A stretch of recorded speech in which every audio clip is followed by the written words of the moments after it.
Between the 15th and the 25th of April, there was an increase in wheat future prices. This increase was down to a weak dollar environment, and this is normal because when you have a weak dollar, then buying commodities is cheaper. On top of that, we had news on dry weather conditions in China and in Western Europe, which put upward pressure on prices. There was a decline in prices between the 25th of April and the 5th of May, and this decline in prices was down to overheating in the Chinese economy and the end of the second round of quantitative easing in the US. Why? Because both factors implied a slowdown in economic growth, and demand for commodities, especially for wheat, is very dependent on economic growth. There was a reversing trend between the 5th and the 10th of May, and this reversing trend was down to the fact that traders didn't know if Russia and Ukraine were going to resume exports in June, as many people expected, and that played a very, very important role, as usual, uncertainty on the future direction of prices. And then again, between the 10th and the 16th of May, there was an increase in prices, and this increase in prices was down to the fact that traders were receiving news on higher stock levels in India and better production prospects in China.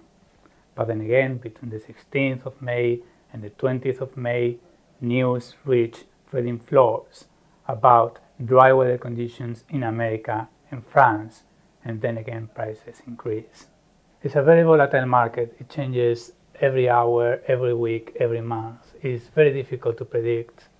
But yes, we can have an opinion on the long term, on the rest of 2011.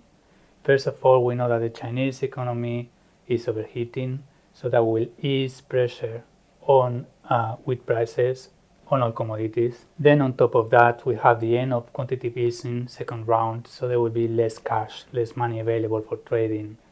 Then we have very weak labor data for the US, which will slow growth in the American economy for the rest of the year. And from the point of view of production, we know that global stocks in 2011 are predicted to be higher than in 2009 and in the same line as in 2010.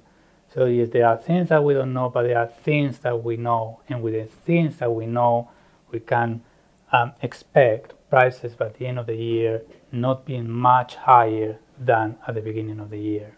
To be honest, things are not so simple. We can say that wheat prices are not entirely linked to global and supply demand for wheat. There are many more variables. For example, energy prices, oil, are in direct connection with corn. Corn is competing with wheat for land. And then we have knock-on effects on other commodities like soya beans.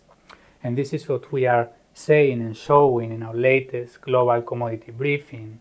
We are using the different variables, we're putting them together, we are making the connections, and we are forecasting the future for a wide range of commodities for 2011 and 2012.